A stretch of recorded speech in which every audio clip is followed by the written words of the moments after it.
Hey, what's up, everybody? Scotty Banx here again. Still getting used to this Facebook Live thing. Today, well, actually, about probably an hour ago, I just finished doing my first album release party for one of my artists on my label. Um, it was pretty cool. What we realized was that we had the perfect plan for it. What we did was we partnered up with a local clothing boutique down in Fells Point. And we basically told them, you guys have the crowd that we're looking for our music. We could probably bring more foot traffic in if you let us do an event here. And we test out and see how it goes with this small listening party and see where we can go from there. Turns out that when we got down there, we actually ended up packing the venue out. It wasn't really a venue, but I mean, it was a store. So, we ended up packing everything. I mean, like, it was pretty hard to get anywhere in the place because it was so many people there and also closed there and everything. So I mean, it was kind of like the perfect situation because the boutique already plays music anyway. So we wanted to see how things would go if they played our music. And the crowd we brought down there came to listen to music, but it was also still people coming in from, the crowd that's in Fells Point if you're from Baltimore anyway. So they were just walking by seeing what's going on and they ended up coming into the store. So it was kind of like a double whammy. They came, bought clothes, and also listened to the music as well. So that was a pretty cool thing. We decided we decided not to order any merchandise to pass out at the event just because we didn't know. Really, this is the first time we tried it. We didn't know who was going to show up, if anybody would show up at all. So before we put a lot of money into that and it went to waste, we just decided we see what's going on. We got some stickers to pass out, which was pretty cool. So we passed out stickers and we made a sign-in sheet. So you come sign in and have your Facebook, Instagram, Twitter, whatever, and your name and we can contact you at, and then we're sending out care packages. I want to say probably like a week after the project actually releases, because today was just a release slash listening party, so it was for like the select few people that we invited down.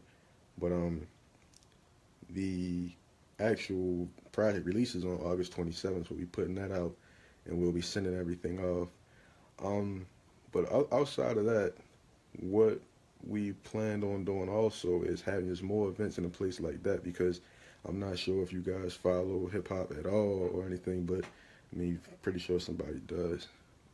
We want to do what Odd Future basically did with the Supreme brand and the Fairfax store and everything, how they made that place become what it is now today. So we want to do that for the boutique we work with, which is called Angel Park Boutique down in Fells Point in Baltimore. And we'll be doing more events there, like I said, for a long time because tonight was such a success. So what we'll also be doing pretty soon is a bunch of non-music related events. Like, of course, I have a record label and that's cool enough, but we don't want to make it just about us and our music all the time. We want to create a community. We want to create an actual community that's, because there's so many different things that we have going on and different people we know that do different things. We don't want to make it all about us. We want to provide those memorable experiences forever. So we plan on doing different things like, throwback movie nights, like chicken wing eating contests, anything you can think of, just some fun stuff to do that, doesn't have anything to do with us promoting our music and shoving our music down everybody's throats because we hate that approach because we hate when it's done to us. Me personally, something you can see my big speakers in the background. Those are 8-inch Mackie monitors, by the way. Um, Thoughts on artists are now torn more than ever, aka the evolution of the music industry. Ha! Okay, so I'm glad you asked that question. It actually isn't an evolution of the music industry. If you think about it, it's actually history repeating itself.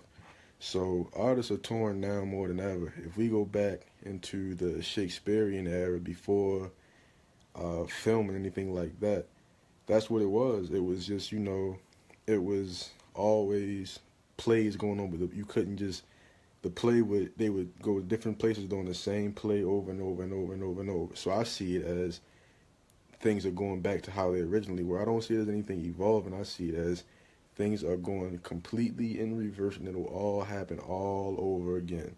I'm pretty sure pretty soon is going to be a time where we'll see something similar to a CD being popular again. It won't be a CD at all, of course, because that's just out the way. But I know right now, a lot of artists are going around and handing out flash drives, hard drives, or whatever So it's going to be a time where we start seeing that become a more popular thing.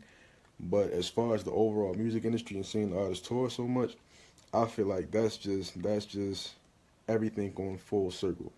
And the reason they do that is because, let's say, with all these streaming services going on right now, you have SoundCloud, Spotify, iTunes, Apple Music, all that stuff is fine and great, but you have to get like you have to get like 1 million plays on a song to make like $5,000. So if the odds of you getting 1 million plays on the song are slim for like maybe a just upcoming local artist that has a few fans, but you can get show money, then you need to be doing as many shows as possible to keep food on the table. If you can go make $5,000-$10,000 a show, then you need to do that as much as possible because people the royalties. That's what Taylor Swift's whole thing was with the Apple Music and Spotify problem. The royalty situation with that is just so screwed up. It's crazy. Like I think for each play you get like a quarter of a penny for each play on those streaming services. So it's convenient, and the average consumer doesn't understand why artists hate putting out stuff like that so much. But it's because right now people have the attention span of a goldfish. So if I put out a song today, boom, tomorrow 50 million other artists are putting the same song, well, not the same song, but they're putting their own songs out. And now mine isn't important anymore. So you got to drop a new song every single day and every single day and every single day and every single day just to stay relevant for one. So that's a pretty hard thing to do. So what artists are doing, also like Travis Scott, for example, people love watching him perform because it's always a memorable thing. Um, Travis Scott, Chance the Rap, like those guys do great shows, and that's what people love about them is the experience they get when they go there. So through ticket sales and show merchandise and everything, that is like the most lucrative route to go. The only problem is when artists are signing like record deals, like Chance the Rap is independent for a reason. I'll tell you the reason. Artists sign these things called 360 deals. So now, let's say I'm a rapper on a record label, right? But I have a 360 deal. So that means the label gets everything that I do music wise. The label makes money off of, which makes sense because I'm a rapper signed to their record label. That part makes sense. So yeah, I seen you guys at the Chance show. Yep.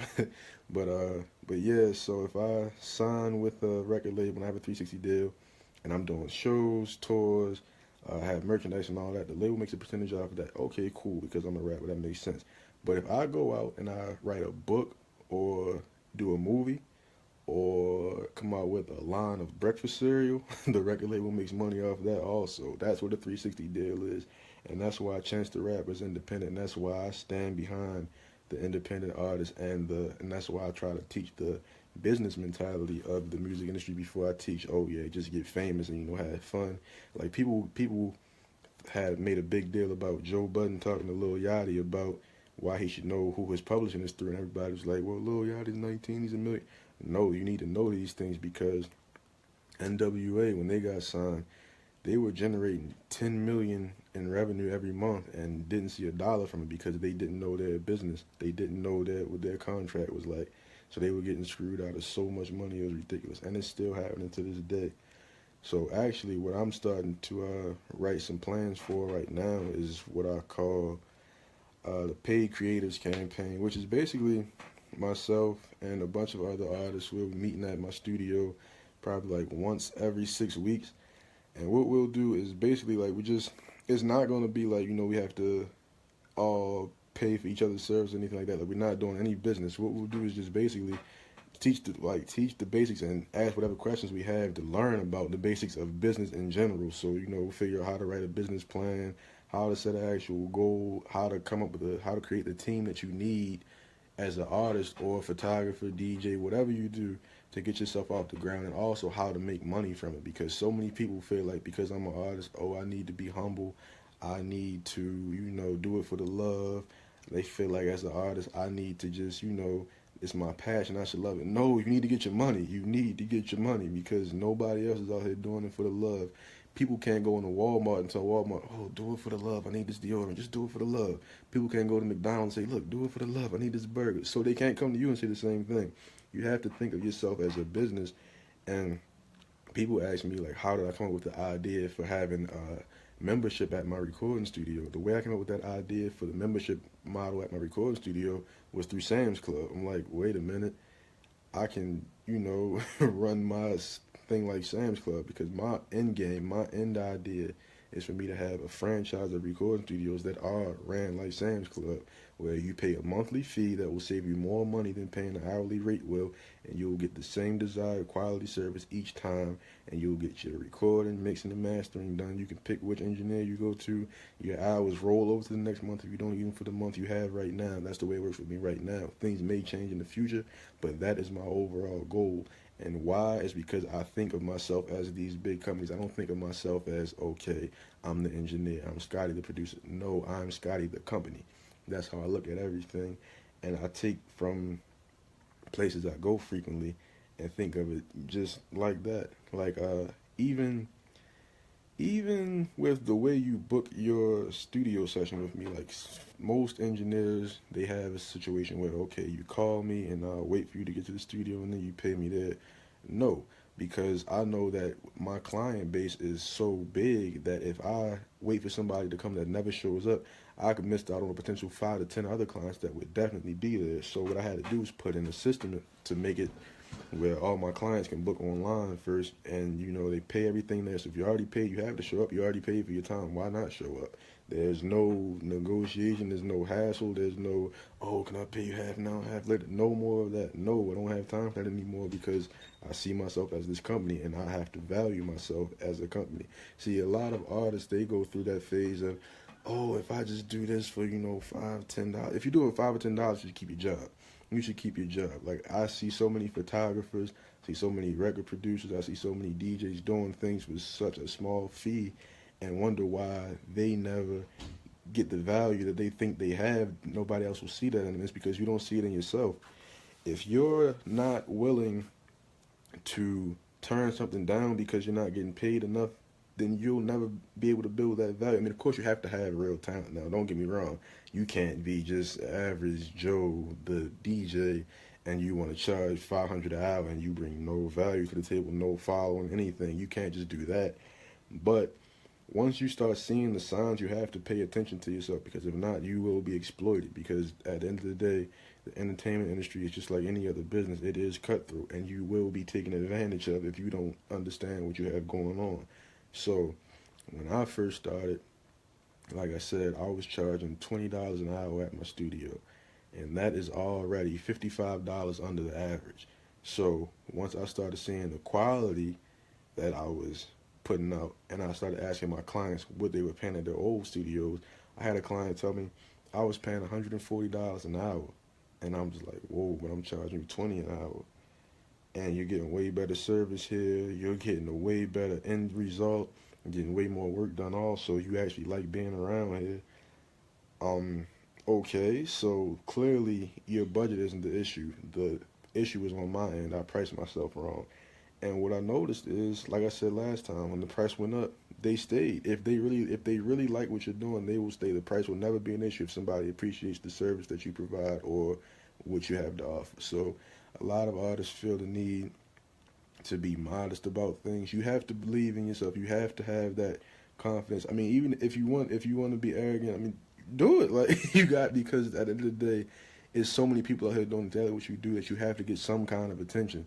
And you can't look at it as, oh, that's not me as a person, because it's not about you as a person right now. It's about you as a business. You have to be able to separate those two things, because who I am in the studio and who I am when I make my music is a different person than who I am when I'm taking care of my family. You know what I mean? So you have to be able to understand that even though your art and your music or whatever is a part of you, there's also a part of you that has to, how can I put this? You have to be aggressive with yourself when it comes to your goals and what you want to achieve. You can't just do it for the love, man. I mean, you can't. Like, passion is great and everything. That's fine, but you have to get paid. You have to get paid. You have to eat. You can't tell your landlord, look, you know what? I mean, I was just trying to, do it for the love this month. So if I could, no, it's not gonna work out. So you can't tell yourself that you have to do it for the love. You have to do it to reach your goals. You have to do it to get paid, and that's why I'm starting the paid creators campaign. So if it's something that you or somebody you know will be interested in, like I said, I'm still trying to develop the overall outline for it. But I definitely want to just have it be kind of like a panel situation where we all just sit and kind of advise each other, also share connections and things like that, as far as the resources we have that can help us out. Because a lot of artists that I'm meeting so far, they know how to make music, but they have no idea how to get their things copyrighted. They have no idea what building a brand is. They have no idea of what a manager is supposed to do, but they all feel they need one. And they also have no idea of what PR is and how that can be beneficial to you. They have no idea how to get their stuff on the streaming service, and that's like, these are the simplest things ever. You know, they aren't even registered with ASCAP or BMI, so that means that if their music ever is played on the radio, TV, or streaming service, they will never get money for it. They'll never get a check for it. And I have really benefited from those things, because there's been times where I've made a beat for an artist and he performed the song 6 months later, and I'm sitting in my house getting a check for it because I had my ASCAP, account set up. So I had my agent for that taking care of all that, while I'm just sitting here collecting the checks for it.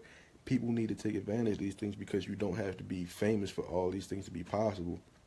There's plenty of rich people that aren't famous, and there's plenty of famous people that aren't rich. So you gotta kind of figure out what you're going for as an artist. But I think that's where I'll leave it today. Just wanted to touch on that, and I'll be back next week with some more information. So see you soon, guys. Go off.